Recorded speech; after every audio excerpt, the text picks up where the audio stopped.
exercise ahead. In fact, I was pleasantly surprised while I was reading that the agreement was to share E5 model technology. But by the time the agreement was signed and they had already developed the E10 technology, so then they agreed to share that technology with India by 2030.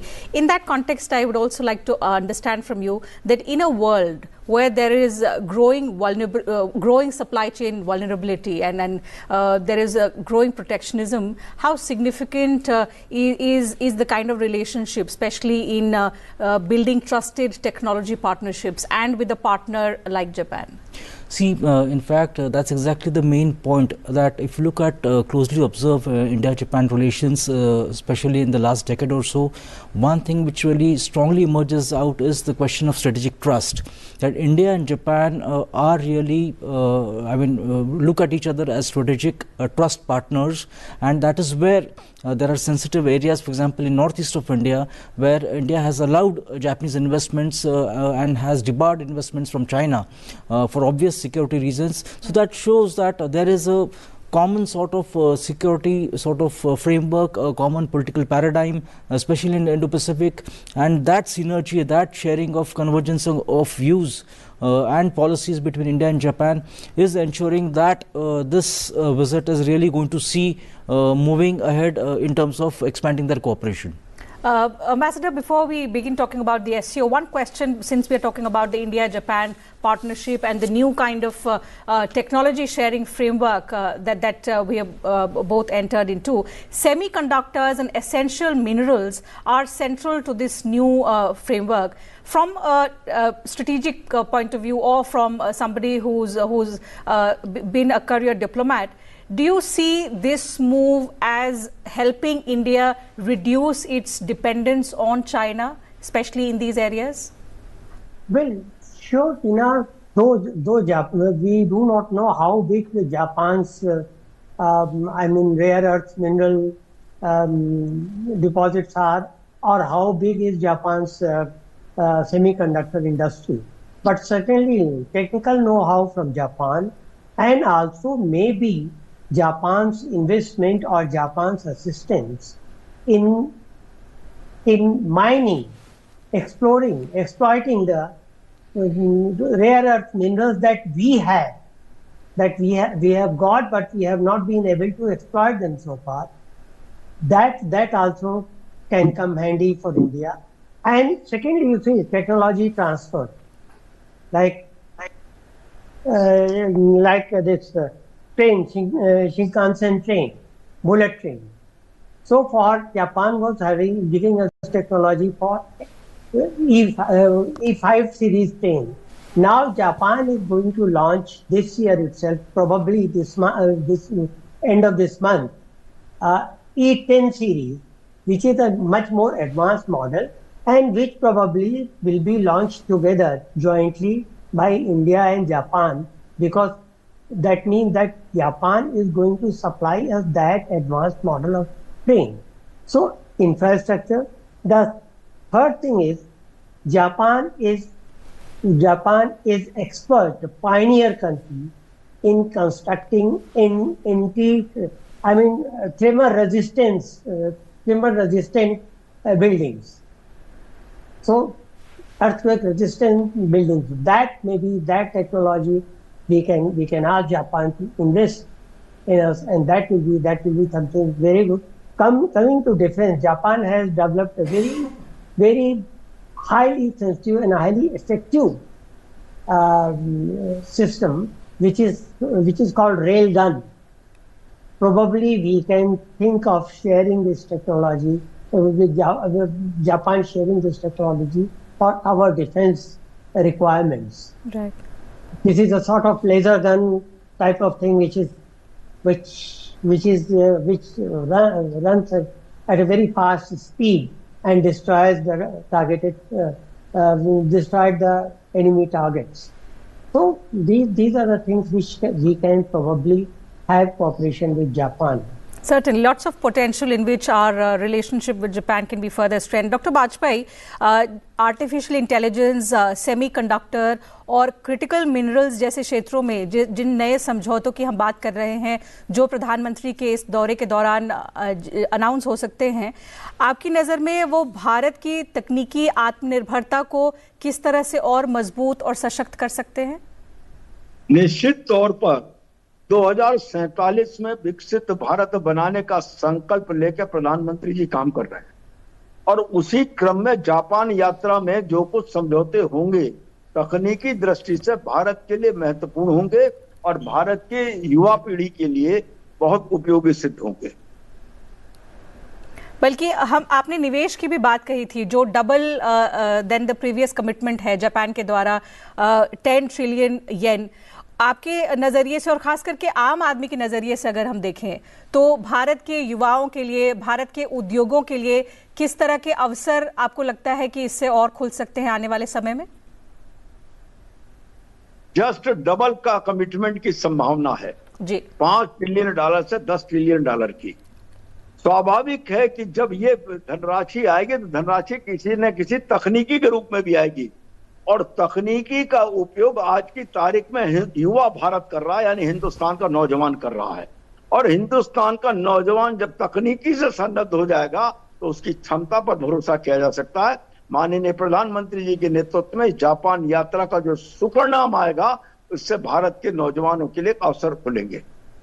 Okay, moving now to the second leg of the Prime Minister's visit, which is going to be in Tianjin, China, where he will be attending the SCO summit. Dr. Dabhare, talk to us about the significance of the Prime Minister personally attending the SCO summit in China, despite the tensions we have had, the 4.5 year long relationship at the lowest ebb with our neighboring country. But the significance of the Prime Minister now attending the summit in person, what does it say about the intent of India's engagement with adversaries despite the tensions, but in the larger interest of the country? No, I think it's a very significant moment for India, for India's engagement, especially with China. Right. Obviously, after what happened in Galwan, there is a serious rethinking about what China is looking at, what China aims vis-a-vis India. And I think what we are witnessing is a gradual shift from a deep freeze to a conditional engagement with China. And I think this visit is also reflective of that.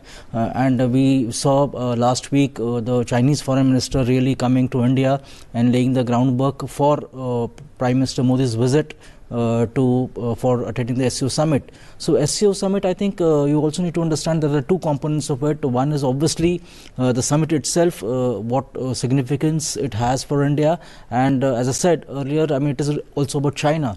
At one level, many Western countries, as I was talking to you earlier, are also looking at is India making a decisive shift towards the other side, towards the non-West side, after what in fact the entire Western bloc is facing in terms of the Trump tariffs.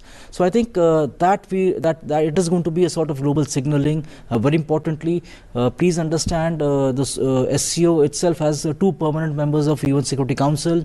Look at the geographical expanse. So 60% of Eurasian landmass is covered under SCO. You have 10 members. 10 international organizations for observers, 2 more observers. So I think there is a very significant sort of multilateral setting which India is looking to really look, I mean, in terms of getting specific interest. So at one level, it is a reflection also of multi-alignment, which Prime Minister Modi has been talking about since 2014, and it is also a reassertion of strategic autonomy, that any relations with any party are not going to be vetoed, are not going to be dictated by any other party. I think that is the key lesson which we are going to see via the SCO summit. On the other, we are engaging with SCO, or which China and Pakistan both are, or where Pakistan and China both are on the table. How do you see this balancing act by India? How does it serve our interest, and how does it give us a platform to assert that our foreign policy will only be guided by national interest? Prime Minister's visit to China is also not a surprise because it is a regular visit. Yes. Regular visit in the sense that SCO summits are held every year. This year, its summit is being held in Tianjin, So the Prime Minister visiting. But again, the same thing, the timing of the visit is very important. When China was on target, and still to some extent China is being targeted by US, and of course China is, we are being targeted by US. At this juncture, the visit takes place, and it is possible that at the sidelines of the summit, there will be bilateral meeting between Modi and Chinese president. That will be very important. And one thing, in the bilateral meeting or even in SCO, probably some sort of strategy would be devised or at least discussed by the member countries to counter this type of tariff threats. Secondly, among the regional organizations, many regional organizations, SCO is perhaps the only organization which has a separate branch, regional anti-terrorism system, which is why it becomes very important for India, so that India can there raise its concern against terrorist activities sponsored by one of the members of SCO. Right. So that also makes very important, that makes it very good or an important platform for India to raise its voice and raise its concern about this. Absolutely. So in terms of counter-terrorism cooperation, connectivity projects, perhaps that's what the SCO is meant for. We will discuss in due course, but let me get in Dr. Bajpayee's perspective also on the relevance and the significance of the Prime Minister attending the SCO summit. Dr. Bajpayee, आपको लगता है कि SCO में शामिल होकर भारत अपनी स्वतंत्र विदेश नीति का संदेश, हम हमेशा दुनिया को कहते हैं कि we will not be guided by anybody else but solely by India's interests, और हमारे जो फैसले हैं वो नई दिल्ली में तय किए जाएंगे, वॉशिंगटन और ब्रसल्स में नहीं. तो ये जो संदेश है ये हम और ज़्यादा मजबूती से दे पा रहे हैं क्योंकि अब प्रधानमंत्री SCO समिट में खुद पर्सनली जा रहे हैं, उन्होंने किसी रिप्रेजेंटेटिव को नहीं भेजा है डिस्पाइट द फैक्ट कि ये समिट चाइना में हो रहा है. माननीय प्रधानमंत्री नरेंद्र मोदी जी के नेतृत्व में इससे भी बड़ा संदेश है सारे संसार को. भारत अपनी नीति और अपनी विदेश नीति के आधार पर चलेगा, किसी भी देश के किसी भी शक्ति के दबाव में झुकेगा नहीं. ये संदेश देते हुए प्रधानमंत्री जी की ये 7 साल के बाद चीन की यात्रा है शंघाई सहयोग संगठन के शिखर सम्मेलन में. माननीय प्रधानमंत्री जी इस अवसर का जरूर उपयोग करेंगे वहां पर जहां पर जो अन्य राष्ट्राध्यक्ष होंगे उनके साथ भी वार्ता करेंगे. लेकिन एक बात बिल्कुल स्पष्ट कर दूं कि जहां कैलाश मानसरोवर की यात्रा शुरू हुई है, जहां चीन के साथ हवाई उड़ान की भी संभावनाएं बन गई हैं, लेकिन भारत की सीमा पर जो तनाव है उस तनाव के कम करने के बारे में प्रधानमंत्री जी प्रभावी भूमिका का निर्वाह करेंगे इस शिखर सम्मेलन के अवसर पर, और निश्चित तौर पर मुझे भरोसा है कि सफल होंगे. और जापान और चीन की यात्रा से एक संदेश जाएगा सारे विश्व के उन लोगों को जो ये कल्पना करते हो या सोचते हो कि भारत दबाव में काम करेगा. भारत आज की तारीख में दबाव में काम करने वाला नहीं है, भारत माता के हितों से समझौता करने वाला नहीं है. Dr. Dhavare, in terms of the expected outcomes, and since the ambassador spoke about what to expect, especially in terms of counter-terrorism cooperation, the diplomatic signaling we've already spoken about, in terms of also the connectivity projects, what can we expect to take back? Because I remember there was a time when India refused to agree to the document because it wasn't in line with what India wanted. And how do you expect that to change in this particular summit? No, you rightly pointed out when there was the SCO Defence Ministers meeting, I think this was in June this year. Honorable Defence Minister refused to sign a document which exactly did not point out what happened, a tragic terrorist attack by sources from Pakistan, and that was not acknowledged, that was not mentioned in the document. Right. But militant activities, terrorism in Balochistan were mentioned. So I think that is exactly, I think, the challenge for India, that in SCO, despite all talk about RATS, which Ambassador talked about, that there is, the SCO was formed to take on three evils of terrorism, extremism, and separatism. But are they really serious about it? What are they doing about SCO member Pakistan, which is really fomenting terrorism in India?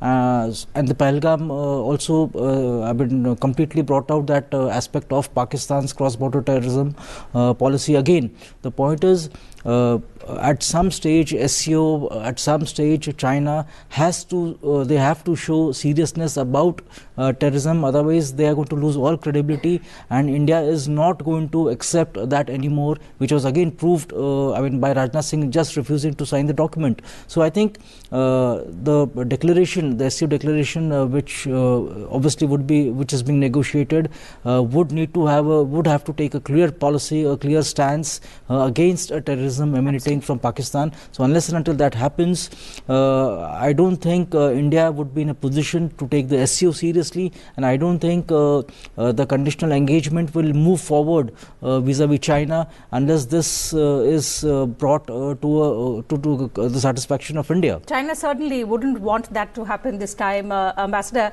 given that Mr. Wang Yi was in India a couple of days ago. He had engagements with our foreign minister, also with the Prime Minister. The fact that the SCO summit is happening in China, how do you see now that there is a temporary thaw in relationship between India and China, there is conditional engagement, how do you see India's priorities or India's interests converging with the grouping, especially this time around?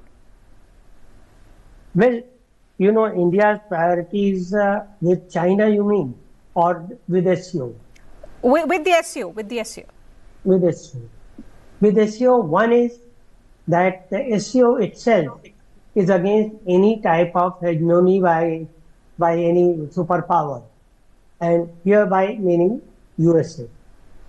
So we will be supporting that, but at the same time we will be having a cautious approach that it doesn't play in hands of China.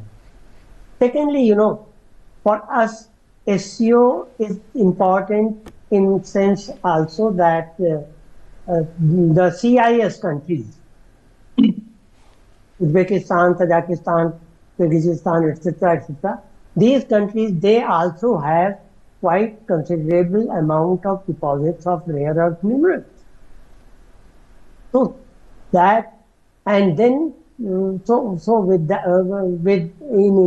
interacting with those countries, probably we'll be able to extract some concessions on their rare earths. Okay. Then again, it will be a sort of initiative for increasing the trade between not only India and China or India and Russia, but India and other CIS countries which are members. Of course, Pakistan is different case, gone case. We don't expect that things will improve soon.